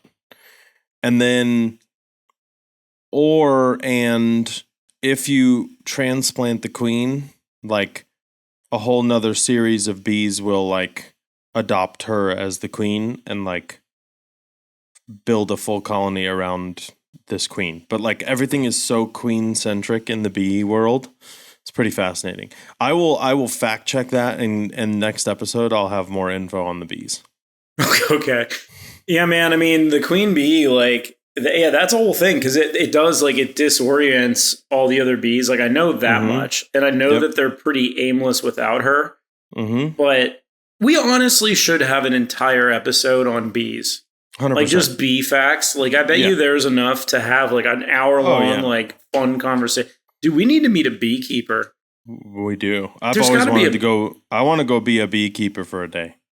Dude, that'd be rad. That's what we need to do. We need to do a pod about bees. Have a beekeeper on the pod, and then go make a video of us being beekeepers. Dude, that'd be North Carolina, here we come. That'd be so incredible. Okay, so one more trivia, then a couple fun facts, and then back to you. Okay. What animal is the closest living relative to the Tyrannosaurus Rex? Oh, I feel like this is a chicken. Is it a chicken? It is. It is a chicken. Yeah. See, yeah. Because how did you know that? I don't know. I feel like that's just one of those things that like I heard it and I couldn't believe it at the time and I never researched it, but I just knew that. Yeah, chicken. Well done. How fucking crazy is that? Couple fun facts about animals. Okay. Did you know that grasshoppers existed before dinosaurs? Grasshoppers.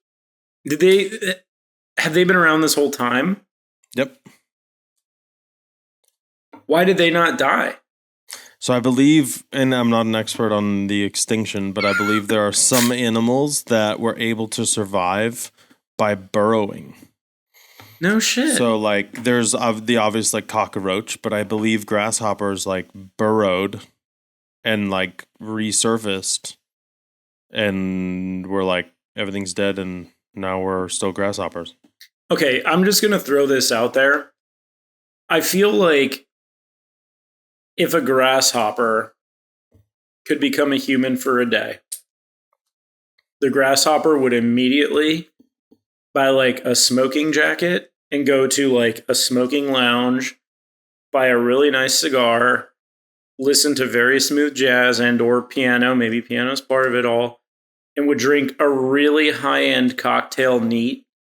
Yes. And then he would just be like, they just feel like such like stately creatures. Mm-hmm. Like they're just perfectly said. Right? Mm-hmm.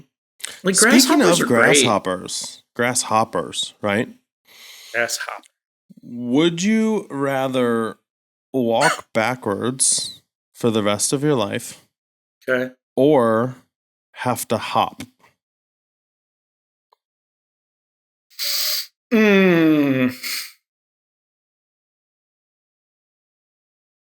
Okay, so if you were to ask me this years and years ago, I would have went hop. But because ankle injuries and like knee degeneration and like lower back problems are a thing now, I'm walking backwards. And I'm cool with that. Like, I mean, just imagine how disoriented your entire life would be walking backwards. Oh, it would suck, but I feel like I could get used to that. And the injuries that I would have jumping around all the time, like now you're talking disc compression. Like, no, dude, I'm not. That's not what we're doing. Yeah, it's backwards. You're walking backwards. Okay. Do you disagree? No, not entirely. Yeah, it just. But I feel like your leg strength. I feel like your leg strength would be off this planet if you were just like hopping around all day. Oh, they would be, but like imagine how jacked your quads would be if you walk backwards all day. That's a good point. I mean, my glutes already aren't that big, and they would probably degrade. But like walking backwards try it tomorrow, yeah, work on my backwards strut. Walking backwards isn't that bad, and I don't really run that much anymore. So yeah, walk backwards is fine. Fun fact. Okay. Did you know that owls cannot move their eyeballs? Because their eyes are actually tubes.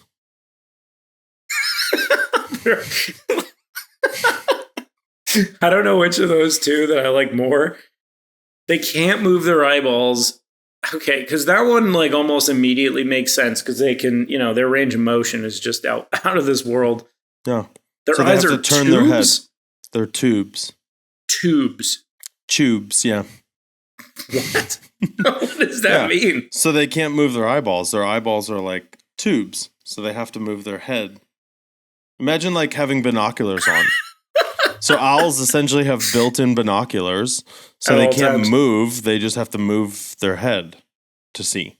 I mean, if I had that like range of motion with my head, That'd be kind of cool. I don't know that I would want 2 buys, but like, I'm not surprised by the eyeball thing, although that does seem weird. But the tubes was surprising. That I would not have guessed. I guess there's no way for me to have guessed it. No. And my last and final, animal related, my last and final for the night. Okay. Would you rather own 72 pet snakes or 72 pet tarantulas? Oh man. Oh man.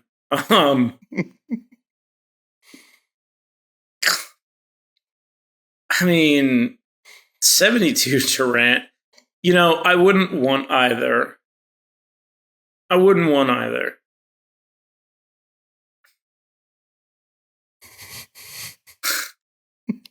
my god, dude. Because like I'm thinking about like, I mean, if we're going just straight off heebie-jeebie factor, I go snakes. Yeah. But I also think snakes eat more. So like now my cost of like living increases by like 72 mice a week, which I don't know how much that costs, but like it can't be cheap. It can't be cheap. So like 72 is a lot. But tarantulas, man, like, because if I had 72 snakes, I wouldn't worry so much about like counting them every day. But if I had 72 tarantulas, I'd be counting those motherfuckers multiple times a day. Multiple times a day. And that's just, I can't. Yeah. I would go snakes, yeah. I don't. Yeah, I'm 1,000% out on spiders. I don't. I mean, I've never been a spider guy. I don't like even the daddy longlegger versions. And once you start going to tarantulas, dude, like they could crawl through pretty tiny holes. Like dude, I was going to ask you, would you rather about fighting like a humongous tarantula guy? And I honestly couldn't think of anything that was even close to that scary. So I stopped. You know what really got me? So I grew up in South Africa. What got me with spiders, because the spiders there are spiders. They're not little tiny house spiders. They're like tarantulas. Sure. And you find them outside, like literally growing up.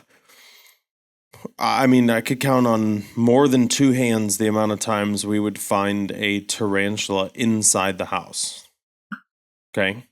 Yeah, no joke. I mean, I'm out on that. So what really threw me with spiders, this instilled like a lifelong sort of fear of spiders that I've sort of overcome. Okay. At least I tell myself that because I live in America now. Sure. So my dad was adamant on not killing these. He had a soft spot, I guess, for overgrown spiders. Yeah. So he would put them in like Tupperwares and then like we lived like across the street from like a river. It was like 300 yards away. And he would like trap the spider in a Tupperware and he would take it like down by the river and let him go, right? Okay. So one day my mom goes to open the curtain and there's a massive, the size of your hand, black tarantula up by the curtain. Dude, so my dad comes in. Go ahead. Like I lifted my feet off the ground because now I'm like convinced that there's one under my couch. Dude, I hate spiders so much.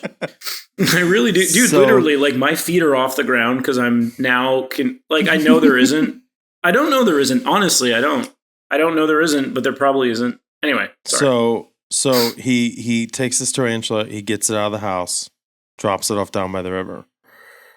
Later that day, the mate is in the exact same spot. And it was at that point where I was like, like, wait a minute. Like, these things have partners. No. They're like looking for each other. They're working in tandem. Like, nope. And from that day on, I had this like super EBGB with spiders. Like, even as a kid, I was kind of fine up until that point, even with these big monsters. And then once I knew that they like had partners and communicated like that, just changed me forever. So I'm taking 72 snakes and running. Can you think of anything, speaking of spiders, can you think of anything more terrifying than a flying spider? Nope. I've thought of it and I don't want to think about it anymore. It could be one of my greatest made up fears. If spiders could fly, sure. I would debate not existing. Yeah. Because honestly, dude, at that point, would you go to Mars? You admit, like tomorrow. I would. If spiders could fly, I am on the first one-way ticket to Mars. Yeah, dude, that would be. Nope. You imagine walking outside and like spiders could be flying? Nope. No, I don't. I don't want that, dude. Nope. Like that would just be. You know where it does not have flying spiders? Mars. Mars definitely doesn't have flying spiders. Dude, that nothing is more terrifying to me than that. Every one of your teeth, would you rather every one of your teeth fell out over the course of the day and they regrew when you slept, so every morning you wake up with a full mouth of teeth, or but they just like randomly fall out throughout the day? They randomly fall out, like no telling when or why, different order every day, but they'll fall out.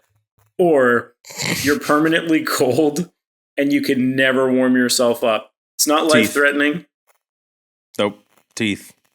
You'd rather the teeth fall out? I hate being cold. Oh my God.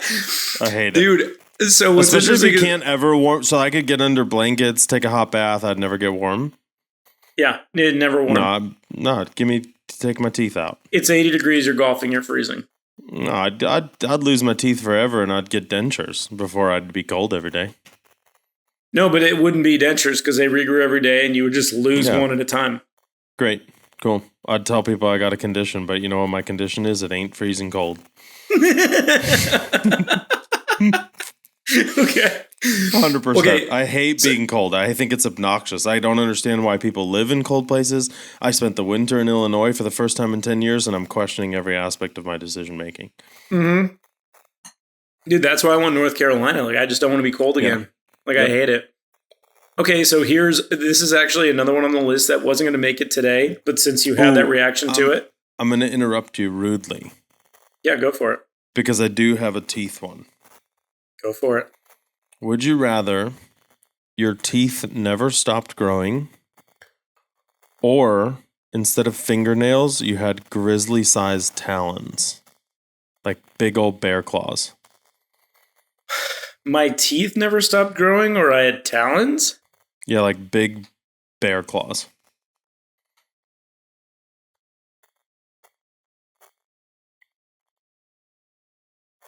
I mean,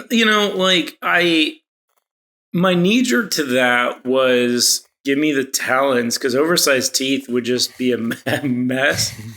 Like your mouth, like what would even happen? But if your teeth never stopped growing, then actually like you could, oh Devon, you are going to hate the shit out of what I'm about to say. You're going to hate the shit out of this, and I'm sorry. I'm sorry, but you could file them every day. Every day. Well, what's funny about that, animal related, is squirrels and I believe rats, their teeth never stop growing. Really? And so they gnaw on nuts and all sorts of stuff, and it files their teeth down naturally. Yeah. Oh, that's fantastic. Yeah, I'd go teeth because you could file them, and I just think there would be so many things you couldn't do with bear claws. Oh, God. And like even if you could, because I guess like it would be like untrimmable bear claws. Because like if you could trim them, that would be something. But I mean that would suck too. I would just file my teeth. And honestly, them growing of filing teeth is just enough to put me under. Yeah, I mean I know, and I know we talked about the filing thing earlier, but yeah, I would file my teeth. I'd go that route. What would you do? Probably the same, but I would try not to file my teeth. I would just like chew on nuts all day. You would just be chomping acorns for no reason. I would climb a tree like a squirrel and then just chomp raw acorns until my teeth were normal for the day.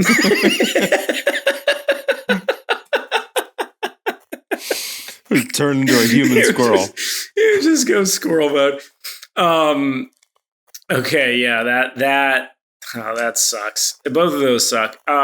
All right, so on the cold one, would you rather you could only take cold showers from now until you die, never warm showers, or every piece of meat that you ever ate was refrigerated and you could not heat it up? Cold showers. Cold showers, even though you don't like being cold. But I actually take an ice cold shower every morning. And I actually am now to the point where like I crave it because it doesn't make you feel cold.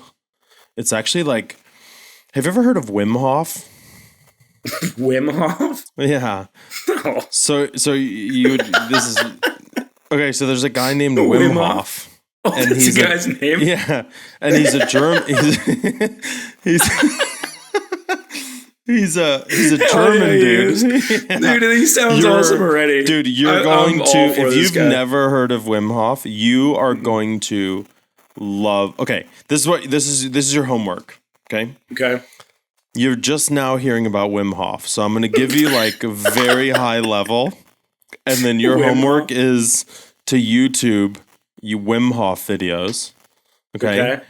And come back on the next pod and tell me just how awesome you think Wim Hof is. So this guy, he's known as the Iceman. And he... Of course he is, dude. Like, what else would Wim Hof do? Yeah. So he has developed a couple theories, right? One being that cold therapy in the form of ice baths or jumping into freezing water. Hold on.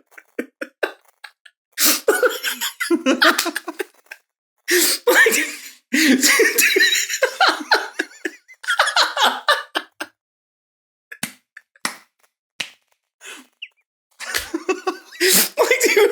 like, okay.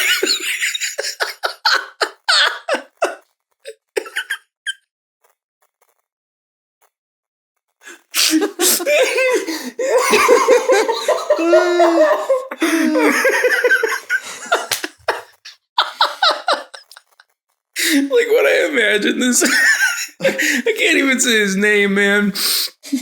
What I imagine, like Wim Hof does, is like he just has a series of blades that he is constantly sharpening, just in case. Like he's got a big like wheel and he just spins it every day, like the dude from Rapunzel, where he's like weaving shit with straw. What was his name? Whatever his name was, it doesn't even matter. But like the dude in Rapunzel, like I feel like Wim Hof is like constantly grinding like axes. Like he's like a. That's okay. Sorry, go ahead, Wim Hof. So he has developed this breathing technique that he's actually, some of his stuff is fascinating. So. And you've probably seen like the trend of like ice baths recently.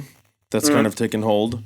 So I'm not going to say like he started it, because ice baths, saunas, that sort of thing, they've all been around for a while. But like hot cold therapy is a big thing, and cold therapy more so in the case of Wim Hof. So he has proven that a couple things. One, in very high level, in no particular order, but one is like mind over matter. So through a proper breathing technique, you can regulate your body temperature no matter what environment you're in. And he shows that by getting in absurd temperatures of water for absurd amounts of time, linked up to all sorts of like devices that measure body temperature and blood flow and that sort of thing. And he can regulate his body temperature to maintain exactly where it is before he gets in the water. And then he gets in like sub-zero water, and his body temperature doesn't change through these breathing exercises that he does. And the premise for his breathing exercises is you breathe in more than you breathe out. So it's a very like cyclical breathing. So it's a lot of like breathe in very aggressively, breathe out very quickly, but not as much as you breathe in. And it's very rapid. So his exercises are like, for example, it would be... So I'm breathing out, but I'm breathing in more than I'm breathing out. Mm-hmm. And then if I said, hey, Jason, hold your breath for as long as you can, most of us would take a big breath in and try and hold our breath for as long as we can, right? In his scenario, you breathe in, you breathe out, you breathe in, you breathe out, and you do that for like a minute, and you're taking in more than you're breathing out every single time. And then when you go to hold your breath, you actually breathe everything out, and then you hold your breath. And because you've pumped so much oxygen into your system and into your bloodstream, you can actually hold your breath for longer without taking a deep breath in and holding it because your body has stored more oxygen. It's fascinating what this guy has done. So he's sort of like shared this with the world. He has done stuff not just when it comes to maintaining body temperature, but regulating and improving like the human body immune system through these breathing exercises, where like he has been in a hospital or in like a lab setting and they have pumped E. coli straight into his blood, which would immediately make your body like start shutting down and fighting the bacteria that's now in you. His body didn't change at all through his like, and this is where like you watching the videos on YouTube will go far greater than me explaining it. Dude, I feel like this Wim Hof guy, like, I feel like he was born in the like the 1800s and he's still alive. Dude, like that's what he's doing. You're not wrong, and I can't wait. Honestly, like I kind of want a live reaction of you watching a Wim Hof video right now. Well, dude, yeah, we need to figure out this Wim Hof character because I do feel like we need to figure out this whole sharing video thing, and I'll chat with them to see what the deal is.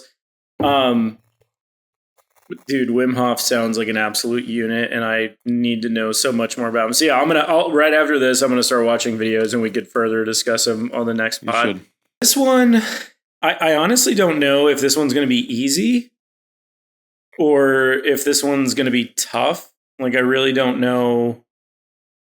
I don't know. I really like have no idea which you're gonna choose, and I'm pretty excited about it because every other one, like, I've been wrong with some of yours, by the way. Yep. But like, I always like kind of had an idea going in that you were going to pick one versus the other. And on this one, I truly don't know where you're going to go. Okay. Would you rather have a mandatory in-person dinner with 5 of your worst exes every month? So mandatory dinner with 5 of your worst exes every single month. Or would you rather a mandatory 1-hour Zoom call with those same people that you have to participate in every week? God damn. This is also a Jason original. Like, most of these are like, from now on, I'm just creating my own because I think they're more fun. And they're all at the dinner and they're all on the call at the same time. Yeah. So either all of them at dinner once a month. So now you got to see them in person, or they're all on a Zoom call and you have to participate in it once a week for 1 hour. Take me to Mars. There's 2 scenarios that I'm going to Mars this episode, and my previous answer was absolutely not.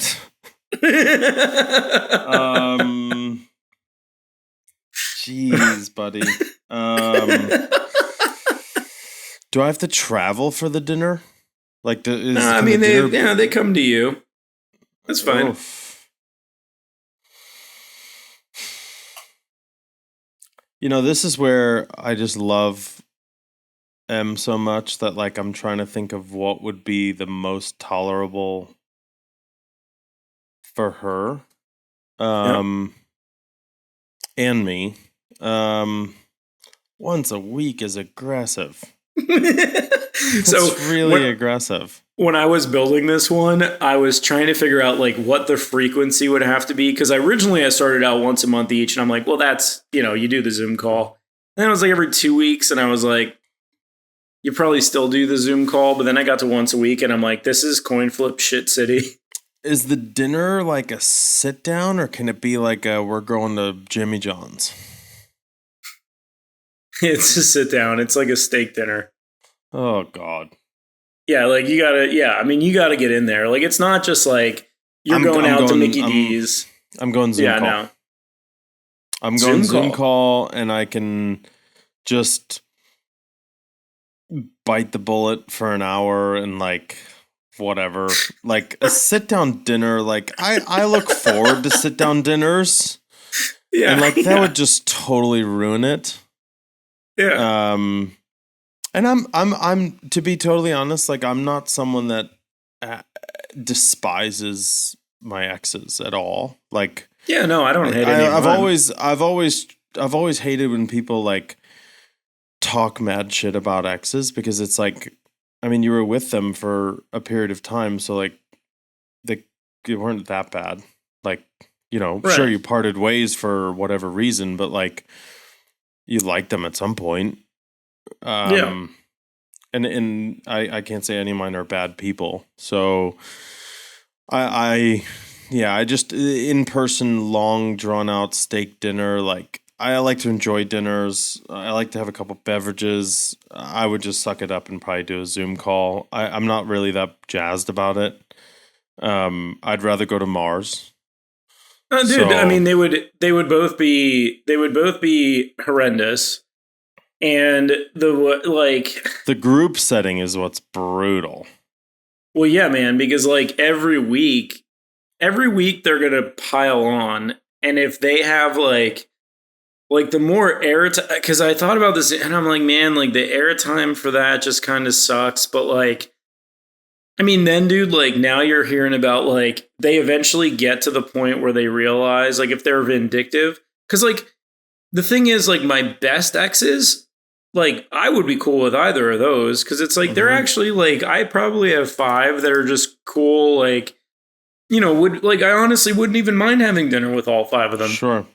But the idea that you take your worst, because the thing is, like, I don't even know.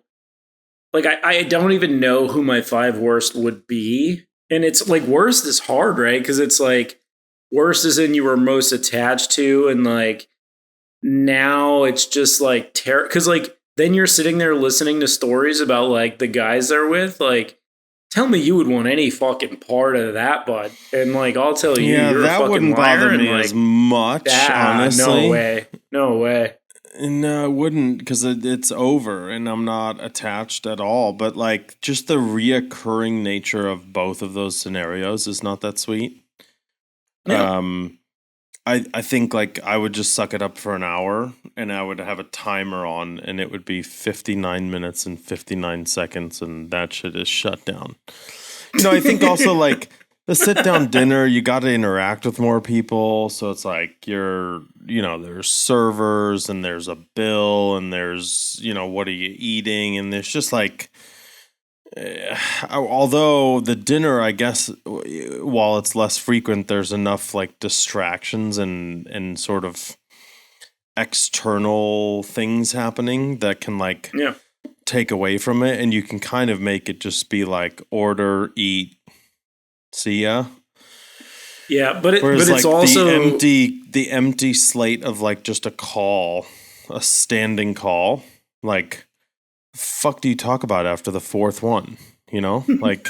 like, I mean, what are you talking about after any I'd of them? rather like, eat why? Insects. Right, you know what I mean?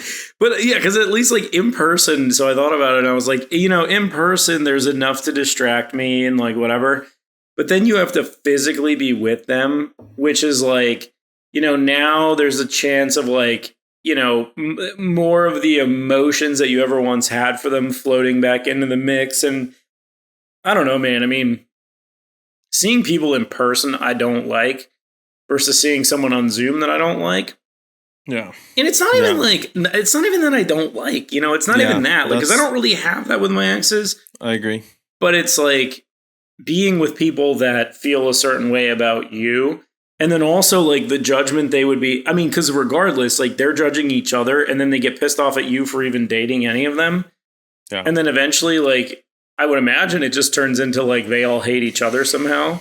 I think the barrier of the Zoom call would be the reason I go that direction was like, because at least there's this wall of separation versus like there's something intimate about a dinner table, like breaking bread with people. Like I like to do that with people that I want to be with, like I want to spend time with. And a Zoom call you could take like on the road. Like you could just be in your car, like you could be golfing and like on a Zoom call. I would probably do that and just just bite the bullet for an hour. Once a week is a lot. So do you think that they're more likely to just start fighting with each other or more likely to band together against you? Unfortunately, probably band together. I think so. Yeah, I think it would. I think it would. There might be the occasional cat fight, but I think it would be a roast me for an hour. Yeah. Yeah, which I'd rather take that via Zoom than over a dinner table. Like talk about a quick way to ruin a meal. Dude, both are terrible. Yeah. They're equally just horrendous. That's a brutal one.